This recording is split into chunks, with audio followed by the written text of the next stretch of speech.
Rafael Villanueva, Senior Consultant del área Retirement de Willis Towers Watson.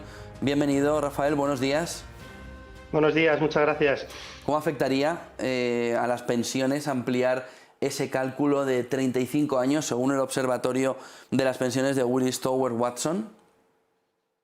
Bueno, lo que hemos hecho en este estudio es analizar efectivamente esta propuesta de incrementar el periodo de cálculo de referencia para determinar las pensiones de jubilación, ¿no? Esto es algo que se ha venido haciendo ya anteriormente. Antes del año 85 la pensión se calculaba con los 2 últimos años de cotizaciones. Actualmente la situación es que desde 2013 se está aumentando gradualmente desde los últimos 15 que aplicaban hasta entonces hasta los últimos 25, donde quedará fijado el año que viene, en 2022, y la propuesta adicional es extenderlo a los últimos 35, ¿no? Entonces, las conclusiones que arroja principalmente el estudio es que esta medida, en general, y hablamos siempre para una pensión media, podría disminuir la cuantía de la pensión de jubilación, en media un 8,6%, ¿vale? Esto es notablemente superior a lo que estima el gobierno, que había lanzado estimaciones entre el 5,5% y el 6%, y lo que ha arrojado también el estudio es que hay determinados colectivos que podrían verse más afectados, entre ellos los autónomos y las mujeres. Y en paralelo también arroja el estudio que el ahorro, digamos así, en pensiones, que es lo que está buscando esta medida, podría ser más lento de lo esperado, ¿no? Al final podría tardarse bastantes años en empezar a verse el ahorro en pensiones que traería aparejada esta medida, porque principalmente seguramente se implementará de forma transitoria, ¿no? Se aplicaría un periodo transitorio para no aplicarla de golpe y a lo mejor ir aumentando año a año desde los 25 hasta los 35. También en el informe se ve que puede abrirse una brecha de género en torno a esta decisión de ampliar de 30 a 35 años. Sí, lo que pasa es que tenemos que tener en cuenta que realmente la brecha de género como tal ya existe y es uno de los puntos donde, bueno, pues hay muchas personas o digamos así, os está poniendo el foco en ello, ¿no? Actualmente la brecha de género ronda el 30%, ¿vale? Tenemos una pensión media de jubilación de 1.184 euros, ¿vale? Para los hombres es de 1.363 y para las mujeres de 908, ¿vale?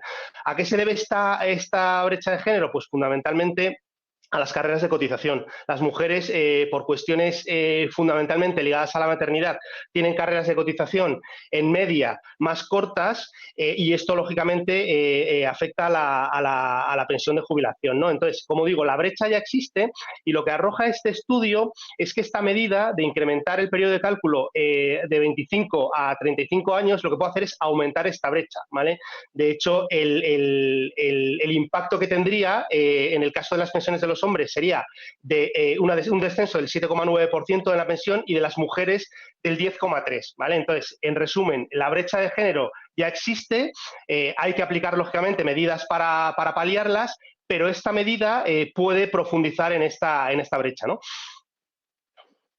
¿Cómo afectaría a la pensión media y a las pensiones más bajas? ¿Estarían todas repercutidas con un retroceso o con una bajada de la cantidad? ¿O las pequeñas conseguirían aumentar un poco ayudadas por ese aumento de la cotización de 30 a 35 años? Bueno, aquí hay dos lecturas, ¿no? Está claro, por ejemplo, que las pensiones máximas posiblemente podría afectarles poco, ¿vale? Normalmente quienes han cotizado una larga carrera de cotización alcanzan una pensión máxima. Lo que suele ocurrir es que tienen, de hecho, el cálculo les arroja una pensión superior a la máxima y quedan topados por la pensión máxima que aplica por ley, que a día de hoy ronda los 2.700 euros, ¿vale? Entonces estas pensiones se podrían ver probablemente poco afectadas. ¿Qué ocurre esta medida? Que tiene, como decía, dos lecturas. Por un lado, las personas que tienen carreras estables de cotización, lo que ocurre es que en general la pensión se les va a ver reducida. ¿Por qué?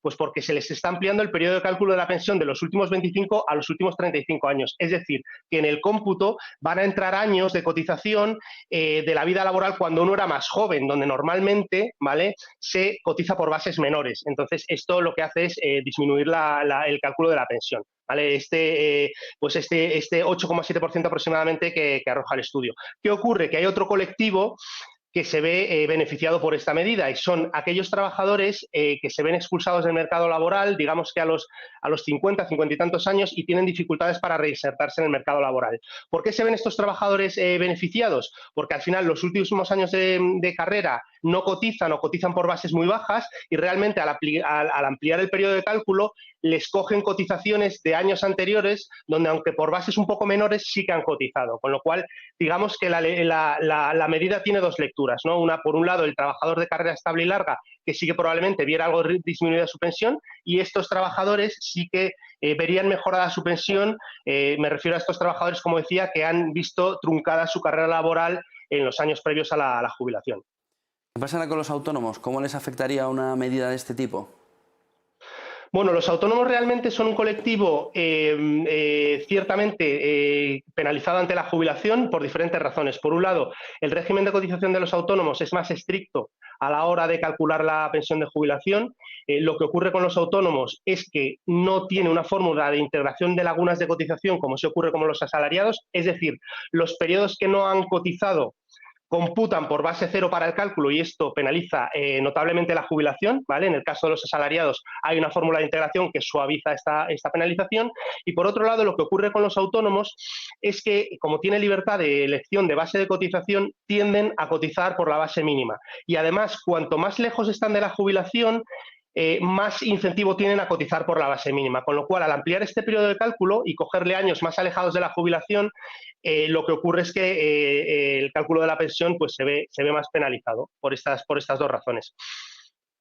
¿Creéis que debería llevarse a cabo esta medida, como también se empieza a analizar por parte del Gobierno y agentes sociales? Sí, la medida con ciertas consideraciones podría ser positiva, sobre todo para el sistema. Y además, si miramos a países de nuestro entorno, muchos de ellos pues ya consideran para el cálculo de la pensión la vida laboral completa. Que digamos de alguna manera que teniendo en cuenta que hay trabajadores que les beneficia y otros les perjudica, podría ser, digamos, lo más justo, ¿no? Y lo más aproximado a acercar la prestación al esfuerzo de cotización, es decir, oye, te tomo pues un periodo más amplio, la carrera laboral completa, esto como digo, ya lo hacen muchos países y no sería alejarse de la tendencia, además pues de cara al sistema pues sería una medida positiva de cara al gasto en pensiones. Sí. Muchísimas gracias, Rafael Villanueva, Senior Consultant del área de Retirement de Willis Towers Watson. Buen día, buen negocio y vamos a ver qué pasa con las pensiones. Igualmente. Muchas gracias, buen día, gracias.